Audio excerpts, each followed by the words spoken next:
I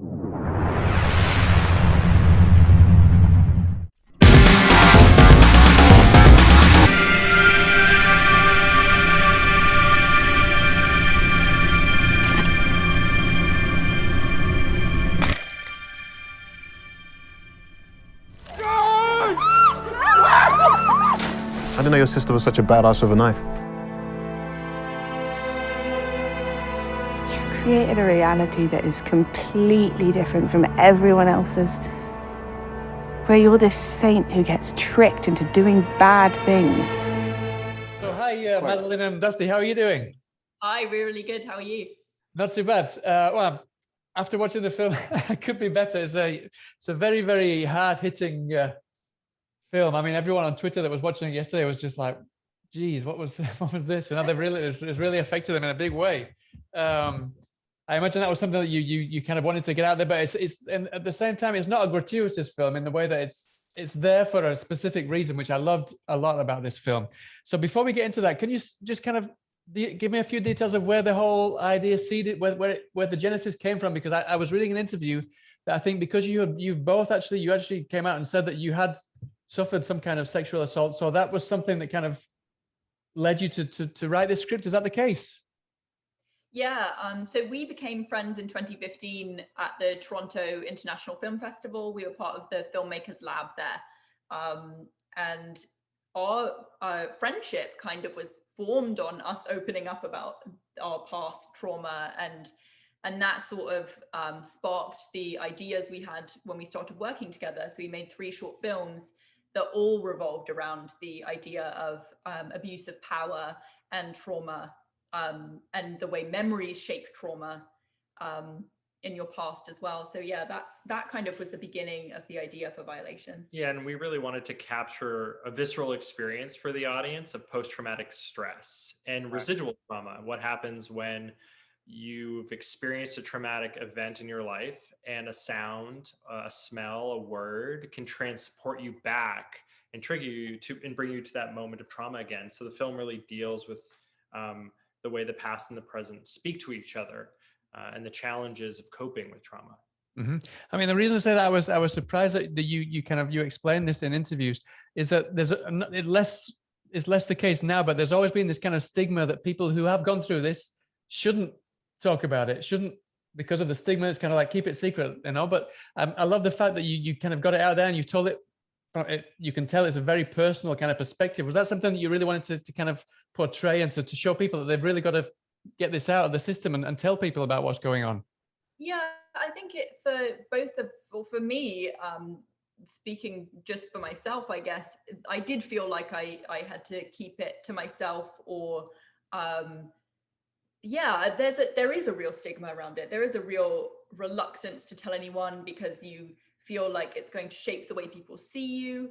And we both lived with our own traumas for decades before we started speaking about it. And I think it was our shorts where we slowly started feeling comfortable talking about it publicly and letting it be a part of the work that we were doing creatively, so that it gave us more confidence with Violation. I don't think I would have been capable of just jumping out there with a feature that was really personal, not having made these little babies that their own personal life, and then also creatively with the work that we were doing. I think it's especially hard as well when you, as a lot of people do, and it's not talked about as much, when you experience trauma through abuse from a person who's close to you, somebody within your family or who's very trusted.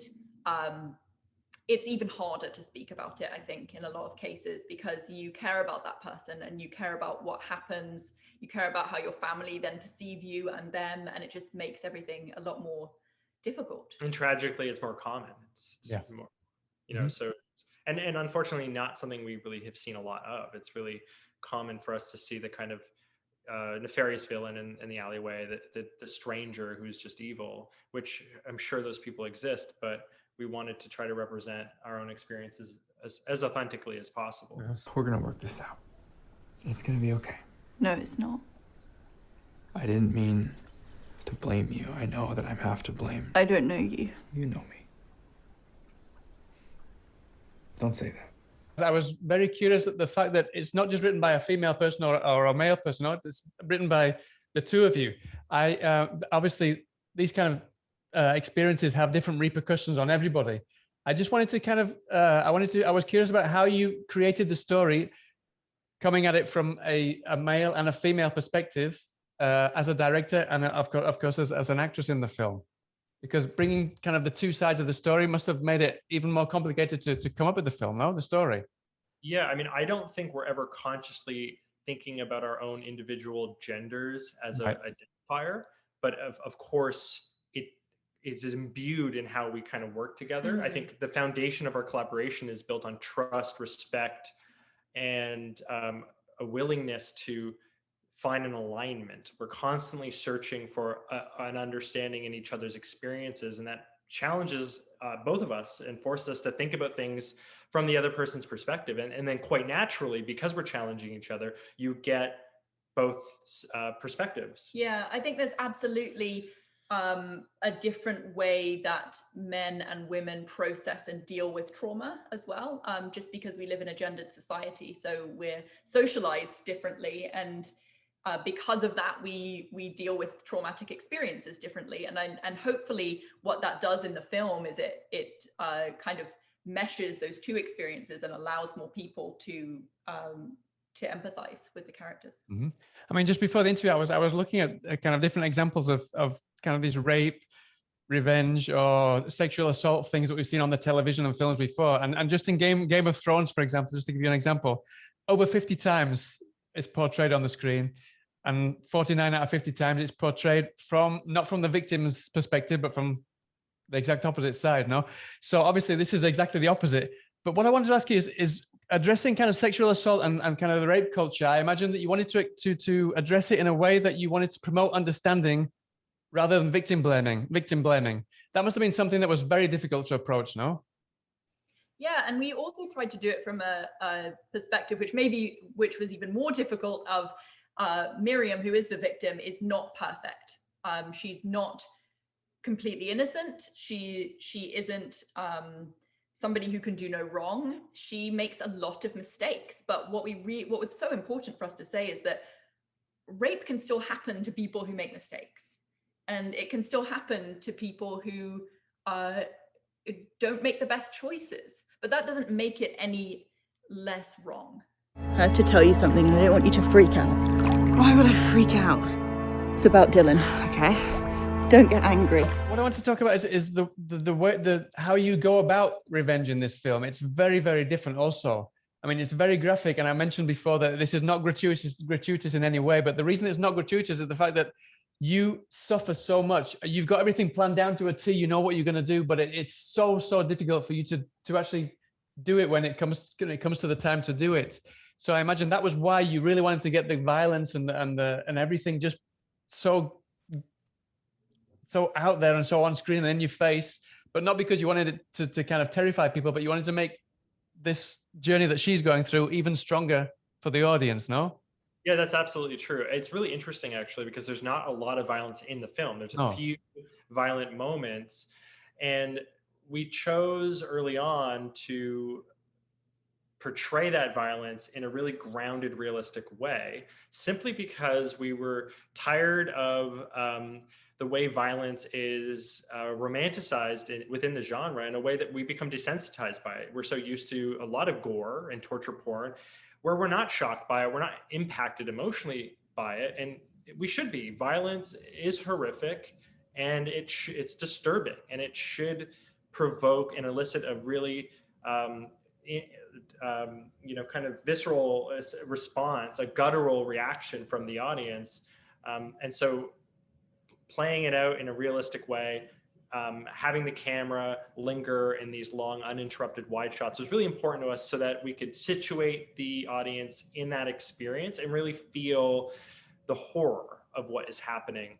And I think also at the same time, the challenge, like you said, was trying to humanize her in these moments where she's losing her humanity. So she's, repulsed and disgusted by what she's doing, and she's vomiting. And I think that juxtaposition was really vital. Yeah, I think we also wanted to challenge the idea in the assault scene that we see very often where rape and sexual assault is shot in quite a titillating way, and in a way that almost it's very gratuitous, and we wanted to make you feel sick and uncomfortable and unsettled, and kind of bring you out of your comfort zone by shooting it in a very kind of intimate way, that maybe people haven't seen before. Because there's something about when you if you're a fan of these types of movies, you've seen a lot of sexual assault portrayed on camera in a very specific way. So you sit back and you're like, okay, I'm used to this. And we wanted to do something different than that, so that people were never sitting back feeling they were used to it, that people were always a bit on edge. And it's also trying to capture a very specific feeling that Miriam is going through of detachment, and shock. What happens when you awake and you're already being assaulted?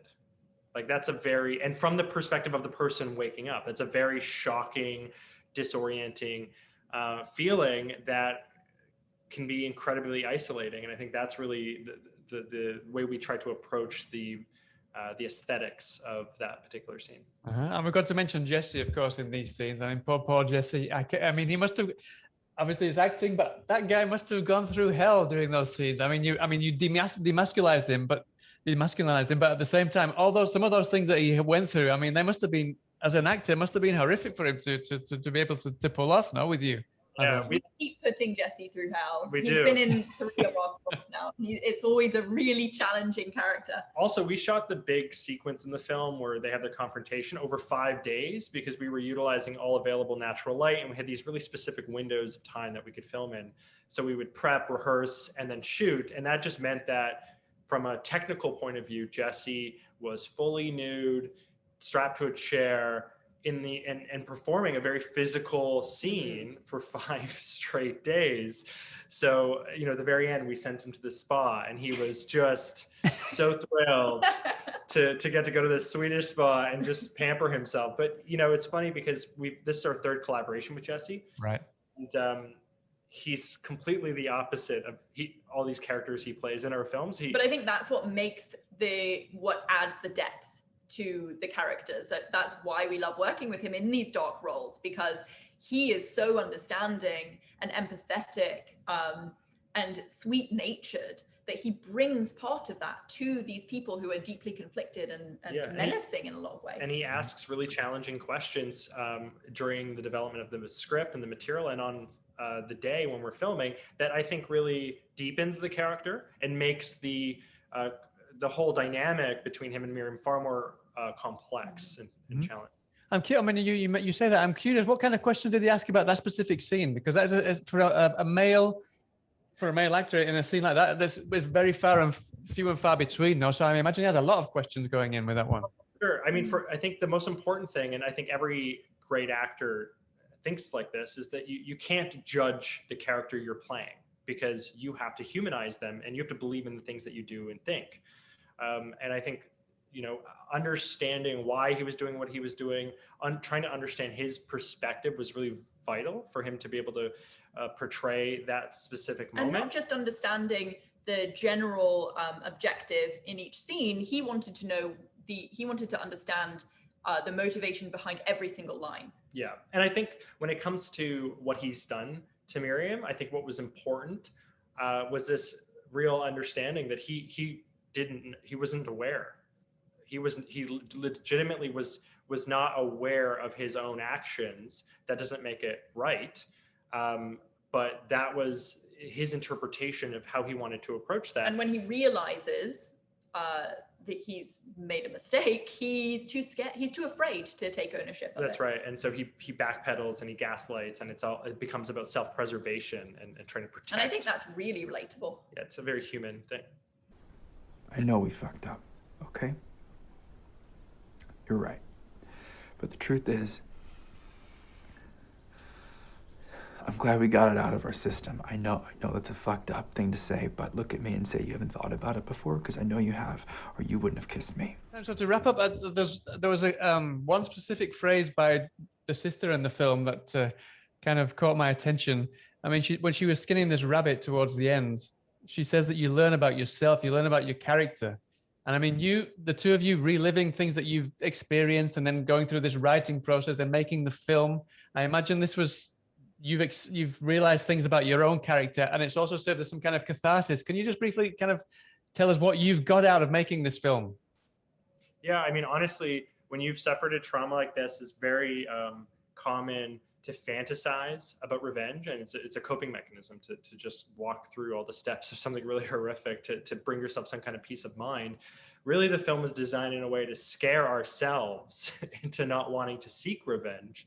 And I think having to live through the material and work on the film for such a long period of time, it's really forced us to think deeply about the consequences of revenge, and also the problematic notion that revenge somehow makes you whole, which is constantly perpetuated in this genre. I think when you're skinning a rabbit too, it's disgusting. It smells, it's gross. You're seeing the guts through the skin. It's awful and sickening. And I think when you're going through life and you go through the hardest, awful, sickening, disgusting parts of life, that's when you learn the most about your character as well. Brilliant. Well, thank you so much for your time. Congratulations on the movie. Congratulations for the Shudder pickup. I can't wait for people to see it next week. And I hope to speak to you about the next project that hopefully Jesse will be in as well now that he's had his spur. Thanks so much. All right. Thanks so much. Take care. All the best. Bye now.